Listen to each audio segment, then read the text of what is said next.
Don't stop the music rap 멈춰 있어 춤추듯 돌아가 Life is a party so 딱히 말 안 해도 TikTok TikTok Life is still going on 그저 흘러가 Hey DJ play that song 다음 노래 It's like a music box 걱정은 그만해 오늘은 즐겨봐 잠시라도 Life is still going on 암튼 흘러가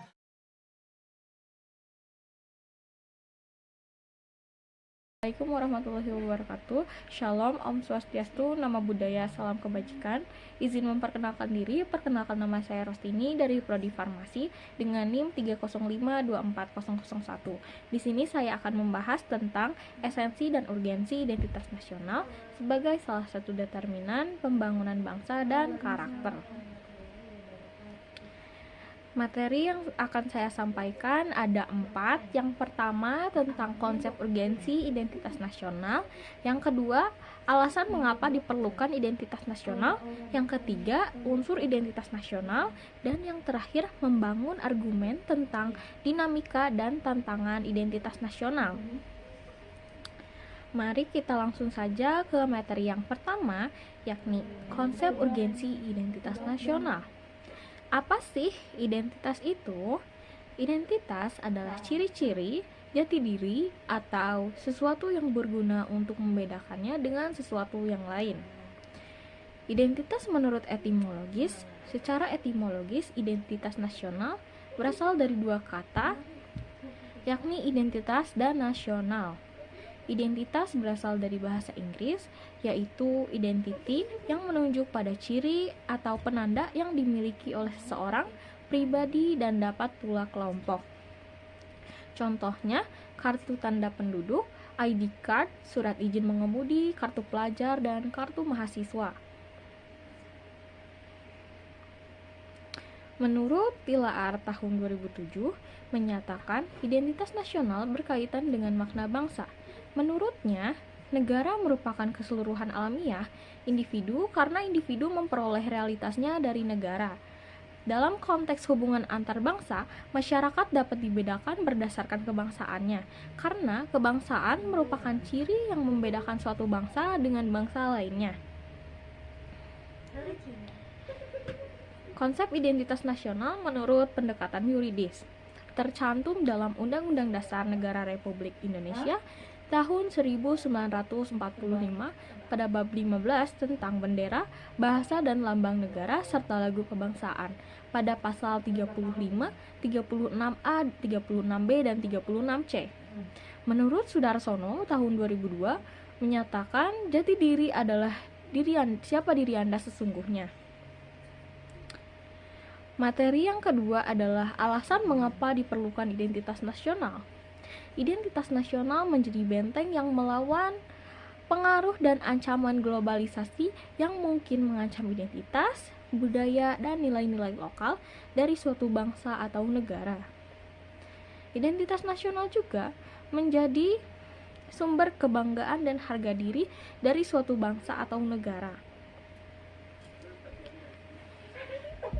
Sebelum membahas tentang identitas nasional, menurut sumber historis, sosiologis, dan politis, terlebih dahulu kita cermati 2 jenis identitas, yakni identitas primer dan identitas sekunder. Yang pertama identitas primer. Identitas primer dinamakan juga etnis, yakni identitas yang mengawali terjadinya identitas sekunder. Contohnya gender, ras, etnis, dan agama. Identitas sekunder adalah identitas yang dibentuk atau direkonstruksi berdasarkan hasil kesepakatan bersama. Contohnya pekerjaan, status sosial, dan hobi.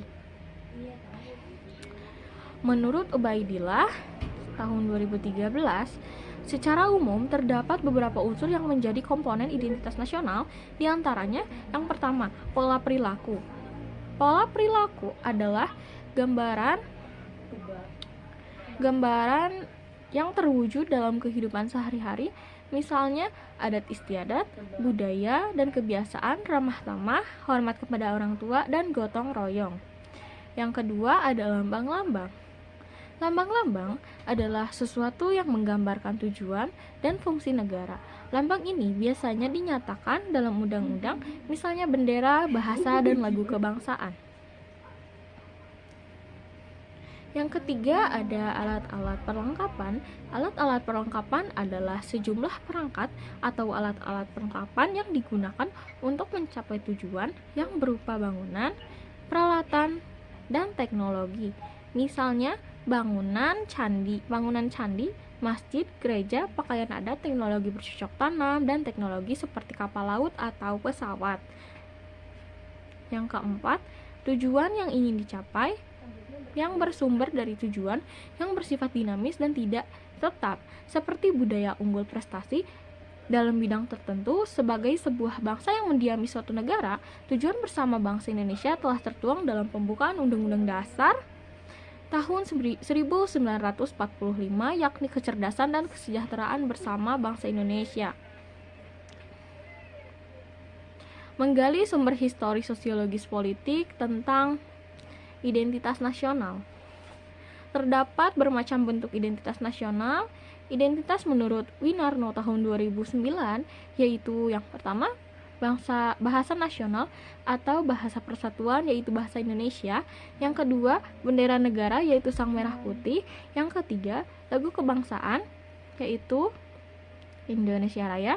Yang keempat, lambang negara yaitu Garuda Pancasila. Yang kelima, semboyan negara yaitu Bhinneka Tunggal Ika. Yang keenam, dasar falsafah negara yaitu Pancasila. Yang ketujuh, konstitusi negara yaitu Undang-Undang Dasar 1945.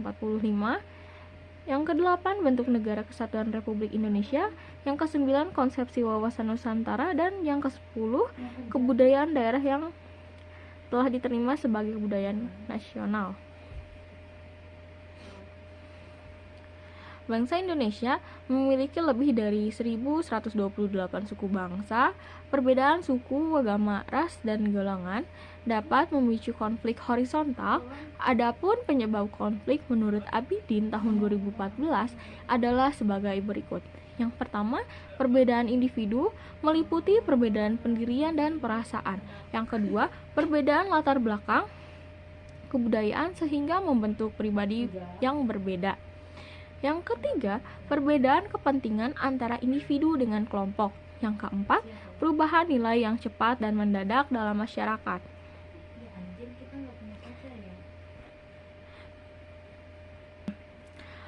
Materi yang terakhir yakni membangun argumen tentang dinamika dan tantangan identitas nasional. Sejumlah kasus dan peristiwa dalam kehidupan sehari-hari seperti yang pernah kita lihat pada bab 1 sebagai berikut. Yang pertama, lunturnya nilai-nilai dalam praktik kehidupan berbangsa dan bernegara. Contohnya, rendahnya semangat gotong royong, kepatuhan hukum, kepatuhan membayar pajak, kesantunan, kepedulian, dan lain-lain. Yang kedua, nilai-nilai Pancasila belum menjadi acuan sikap dan perilaku sehari-hari. Contohnya, perilaku jalan pintas, tindakan serba instan, menyontek, plagiat, dan lain-lain. Yang ketiga, rasa nasionalisme dan patriotisme yang luntur dan memudar. Contohnya, lebih menghargai dan mencintai bangsa asing, lebih mengagungkan prestasi bangsa lain dan tidak bangga dengan prestasi bangsa sendiri. Lebih bangga menggunakan produk asing daripada produk bangsa sendiri dan lain-lain.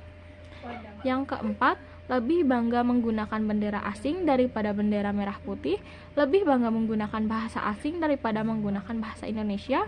Yang kelima, menyukai simbol-simbol asing daripada lambang atau simbol bangsa negara sendiri. Kesimpulannya, identitas nasional membantu membangun rasa persatuan dan kebanggaan di antara warga negara, serta mempengaruhi bagaimana mereka berinteraksi dengan orang lain. Identitas nasional seringkali dibentuk oleh sejarah, budaya, bahasa, dan pengalaman bersama, dan berfungsi sebagai landasan untuk pemahaman bersama dan solidaritas di dalam masyarakat. Sekian dari saya, mohon maaf bila ada kesalahan. Wassalamualaikum warahmatullahi wabarakatuh.